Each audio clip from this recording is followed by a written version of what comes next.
Chairman, the very defensive national members opposite, who contribute so little to this important debate on a very important issue, have reluctantly continued to contribute very little. But, Mr. Chairman, this is an important issue, and I want to speak to the supplementary order paper in my name, which is about giving the full range of choice to New Zealanders in this referendum. The issue for New Zealand, and indeed the issue for the government in the last few weeks, has not just been about a fifth option. It has not just been about Red Peak. It has been about a growing disillusionment amongst New Zealanders, about a sense of manipulation, and about a referendum that offers them no real choice at all. And that really came to the fore when the government released the 4 final candidates, if you like, of alternative flags, which didn't provide much choice at all. 3 of the 4 options were virtually identical, apart from a change in colour and the existence or otherwise of some stars. And then a 4th option, the Koru flag, that was quite different from the others. But out of a 40 long list, and a much longer list even before that, that's all they could come up with. And still New Zealanders had not been asked whether or not they wanted to even change the flag. And this, Mr. Chairman, is about restoring at least some dignity to the process, giving some dignity to New Zealanders who just want the courtesy of being asked that question. What could possibly be wrong with asking that question? Giving New Zealanders a choice to say whether or not they even want the flag to be changed. And that's been the fundamental error of judgment by John Key and his government. He thought he could just sort of railroad through this process. And they won't. You see, the problem with the national members opposite, they won't take to their feet and argue a case. They'll barrack and give cheap calls across the House because they are terrified of the people of New Zealand. They are terrified of giving New Zealanders a real choice and a real say about whether they want to change the flag. That's how scared they are.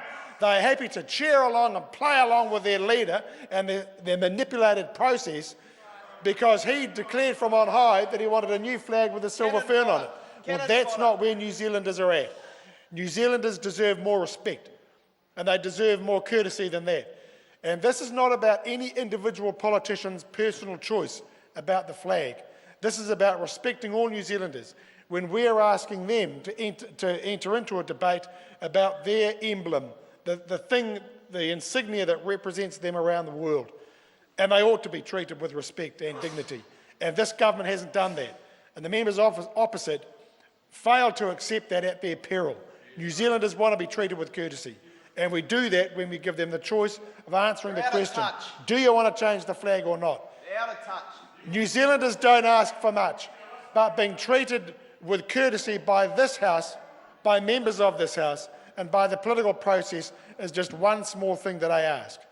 And when it comes to such an important choice of what sort of flag we have, then being given that choice to make, being asked to make that decision is absolutely crucial. And that's why, Mr. Chairman, I've put up this amendment to allow that choice to be added into the process. And I was very clear, I offered this to the government last week, not as part of some grubby deal that meant that we'd put up a proposal and make a deal with the government that we wouldn't vote for New Zealanders to have the real say. We're not into that kind of grubby backroom deal that others in this House are into.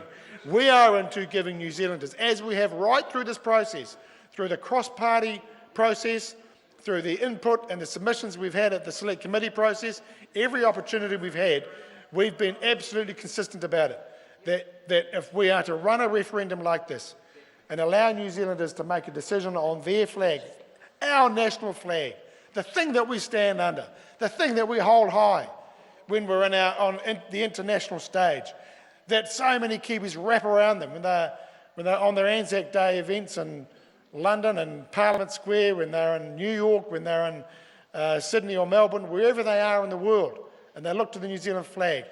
And so we should take this seriously because New Zealanders take it seriously. And this is about giving choice and dignity to New Zealanders. This House is such that New Zealanders deserve nothing less.